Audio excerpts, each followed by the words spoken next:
So talk about the women in bioscience.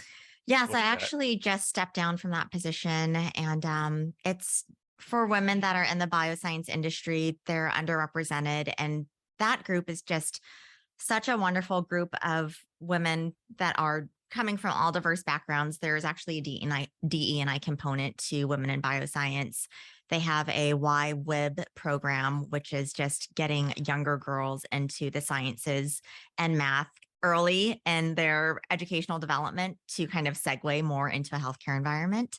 But it's really a networking for job opportunities, for social events, for building your professional network outside of the office. Everyone's remote now. So Women in Bio allows you to connect with women that maybe have the same aspirations, but certainly women that you can learn from.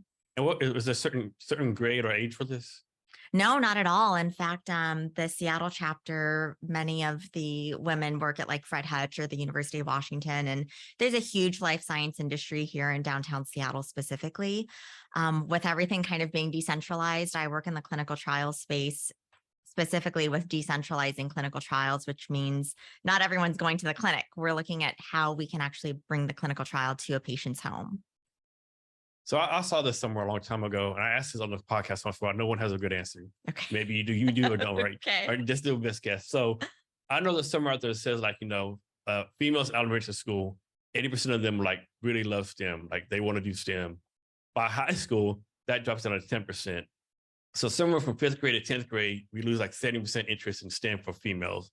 Do you think it's societal pressures or like, what do you think that is? I think there's a lot of factors. I think growing up and being a teenager, especially from my own personal experience, is one of the most challenging times in your lives, especially as a young woman. And as you can imagine, hormones are going crazy. And so you're going through probably some boy craziness and your priorities get a little bit skewed. And you're also just trying to figure out who you are as a person at that age. So you might lose interest in it. But also, if you're not surrounded by other girls that kind of make STEM cool, or if you don't see kind of the long-term effects, you can lose interest in those things a little bit faster because maybe your friends aren't participating in STEM, or you're not surrounded by that positive influence, maybe back at home.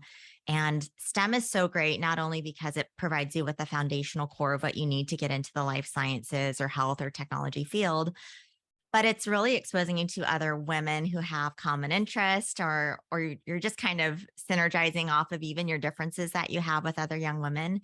And I think societal norms also play into that. That's just my best guess. I don't know if that's the proper answer for what's going on everywhere, but I think it also has a lot, coming out of politics. I'm sure state funding into STEM programs is extremely important, and I really hope that that's a priority for the urban areas that are underfunded. But for the areas that it is funded, I certainly hope we can keep that going.